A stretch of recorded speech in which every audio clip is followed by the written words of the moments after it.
How's it going, guys? I'm Chase Lee reporting for DallasMoviescreens.com, and I got another movie to review for you guys, and that would be Eddie the Eagle. Now, listen, I was looking forward to this movie. I saw the trailers. I love a good underdog story. You're sitting in the theater, this character is just, he's being put down and stuff, and you just want to see him rise to the top and conquer the world at the very end.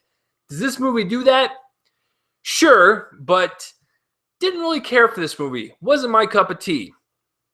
You see what I did there? Because, the characters are from Britain. Don't worry, I'm a dumb American. That was a stupid joke. I'm going to resign tomorrow. No, listen, I was excited to see this movie, but I was disappointed. There was a lot more bad stuff that outweighed the good. So let's get real and break this down. So let's start with the directing and the writing, because I think this is where the biggest problem lies within this movie. Let's start with the positives before I get into the negatives. The positives being is that when the actual ski jumping happens, because this movie is based on Eddie the Eagle Edwards, and he went to the 1988 Winter Olympics to perform ski jumping, and he represented Britain and stuff, and he was kind of terrible at first, and he rose up to the top, yada, yada, yada, just to catch you guys up. So the positives with this movie were the actual ski jumping events. I thought those were handled very well. I thought the tension was there, the way they were shot. I love the POVs of the actual ski jumper. I love the behind the person shot. I love that because it looks like they're floating in air, and you were there with them, floating air with him, and that's what makes it inspirational stuff, because you feel like you are attached to this story in that way, and you feel like you could become more emotionally invested. That's where all the positives stop. Now listen, is this movie terrible? No, but there are a lot of stuff I didn't really care for. So let's get into the cons with the directing and writing. Let's start with the writing. I thought the story it's very basic. There's a lot of stuff that's just very awkward. It's really weird for me to say. I don't know how to phrase it, but there was a lot of scenes that were just awkward, and I was just like, did that really need to be in there, or did that need to be said that way? Could it be said somewhere, something else? And the thing about the tone of this movie is that it's trying to play it off as like a comedy, which is what it is labeled on IMDb. But when you have the dramatic elements, which are very far and few between, they just didn't hit as hard, because like 95% of the movie is so goofy and comedic in tone that it kind of threw all the dramatic stuff off, and it didn't really balance each other out. Case in point, look at The Martian from last year. We'll get into the optimism in just a second.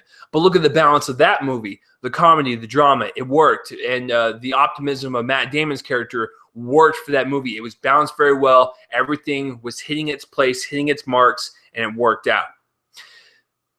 Eddie Edwards, his character, is so optimistic and so goofy and so outlandish in some scenes that it comes off comical, not in the good way, off in a bad way. And that optimism doesn't work because it wasn't balanced properly with the comedy, which I didn't think either of it was that funny, by the way. And just the drama just didn't work because of the outlandishness of the performance of the character. Now, listen, is the actual Eddie Edwards like that? Was he like that? Was he very goofy in persona? Yeah, he probably was. But there's a thing called subtlety. You got to rein it back a little bit. What Taron Egerton did was like a caricature, and I didn't buy into it. I didn't buy into him as an athlete and stuff. And just, I get what they were going for, but you got to rein that stuff back a bit. And I thought most of the characters in the movie built for the story were to tear him down, except for maybe a couple of characters. Even when he makes it to the Olympics, the announcers are just like, oh, this guy, he sucks. I mean, he didn't say that, but he might as well have said that. So every single person was just bringing him down. Like, even his dad, your son is at the Olympics, and he's just like, oh, man, should have quit up. Should have hung up them skis. Like, which is totally, that was a terrible representation, because British people don't act like Southern Hicks. No, and then most of the characters were one note or flat or didn't even need to be there, and there was nothing to them. And I just didn't feel like there was enough scratched on the surface of Eddie's character either. And that goes with Hugh Jackman as well. When you reach the end of the movie, and I'm not going to say what happens when it wraps up, though, his character's pretty much pointless when you think about it. You're like, I get it. He was there to coach, teach him some pointers. But even his character was one-dimensional. There was nothing to it. And the scene at the end felt forced. And I was like, what the heck is going on? So those are my issues with the directing and writing. It's a big one, folks. This is what's going to drive my grade down. Acting-wise, listen, they were directed to act this way. So I can't really fault Taron Egerton for doing that, for that over-the-top outlandish impersonation of him. I can't fault him for that.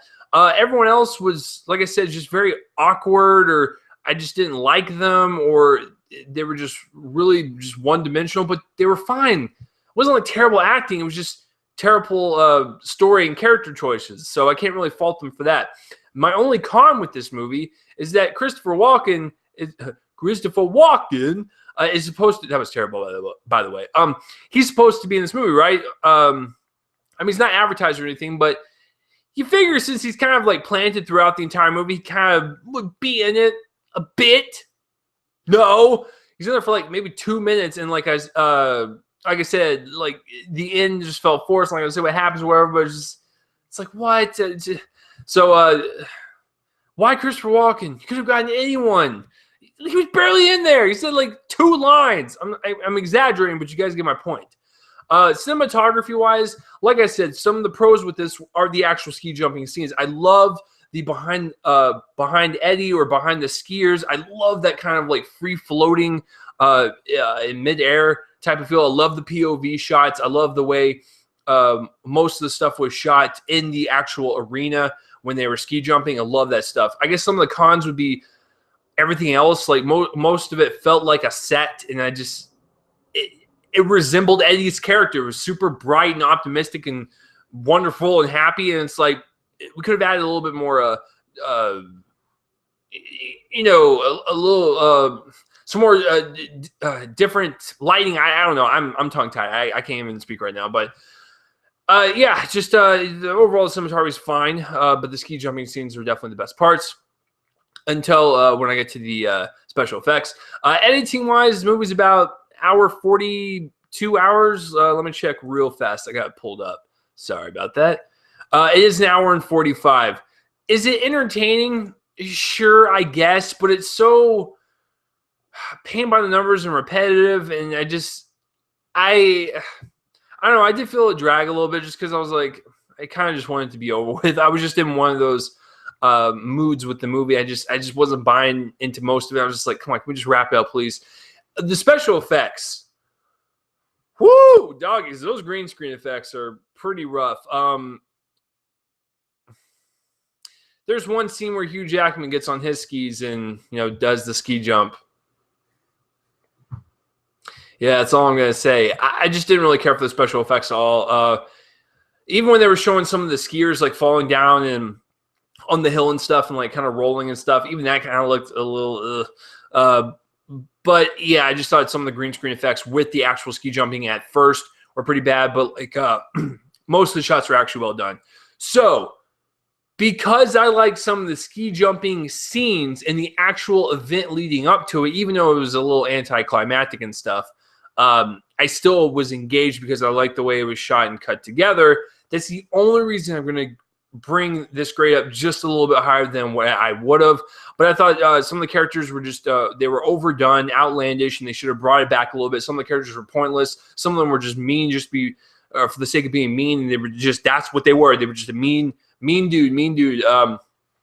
And then the acting's whatever. And then, the editing just kind of slowed down for me. And cinematography's fine in some spots. And I do like the ski jumping scene, so I will give them that. But for me, unfortunately, guys, I hate to say this because I love underdog stories. I love biopics, but I got to give Eddie the Eagle a C-. That's just the way I feel about this. Didn't really care for it. Not going to make my top 10 list, unfortunately, and it's something I probably won't see again. Too many bad things outweigh the good. So have you seen Eddie the Eagle, or have you even heard of it? Comment in place up on my face and let me know. I'm Chase Lee reporting for DallasMoviescreenings.com, and I will see you guys next time for whatever I review next. See you guys later.